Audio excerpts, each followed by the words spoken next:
కాదు మైసన్ అట్లా ఒకటే పేపర్ ఉంది, అట్లా ఎన్నో పేపర్లు ఉన్నాయి షేక్పేటలో, అవన్నీ ఎవరు చూడాలిగా.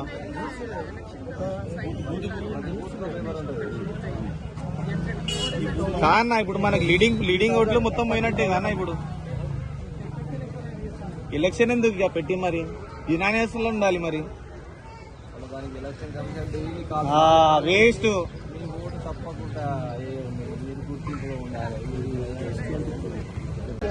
జూబ్లీహిల్స్ అసెంబ్లీలో ఉన్నటువంటి షేక్పేట పరిసర ప్రాంతాల్లో కావచ్చు, అదేవిధంగా జూబ్లీహిల్స్ అసెంబ్లీ నియోజకవర్గంలో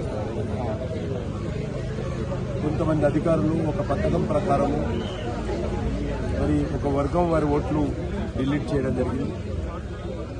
చాలా దుర్మార్గంగా అనేక సంవత్సరాలుగా వాళ్ళు ఓటింగ్లో పాల్గొంటున్నారు. వారందరూ కూడా సొంత ఇల్లు ఉన్నటువంటి వాళ్ళు, ఉద్యోగస్తులు ఉన్నారు అందులో.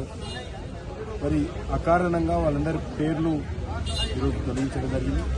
ఇప్పటికే నేను జిల్లా ఎన్నికల అధికారికి, అదేవిధంగా సికింద్రాబాద్ పార్లమెంట్ కాన్స్టిట్యున్సీ రిటర్నింగ్ అధికారికి కూడా నేను కంప్లీట్ చేయడం జరిగింది. జిల్లా ఎన్నికల అధికారి దర్యాప్తు చేస్తాను హామీ ఇవ్వడం జరిగింది. దీన్ని పూర్తిగా మేము కేంద్ర ఎలక్షన్ కమిషన్ దృష్టికి తీసుకెళ్తాము. ఎవరో ఒక అధికారి ఒక పథకం ప్రకారం మరి కొన్ని వర్గాలతో కుమ్ముక్కై మరి ఇక్కడ మెజార్టీ హిందువుల ఓట్లు తొలగించారు. అసలైన తొలి వెలుగు. ఫాలో వాట్సాప్ @తొలి వెలుగు అఫీషియల్.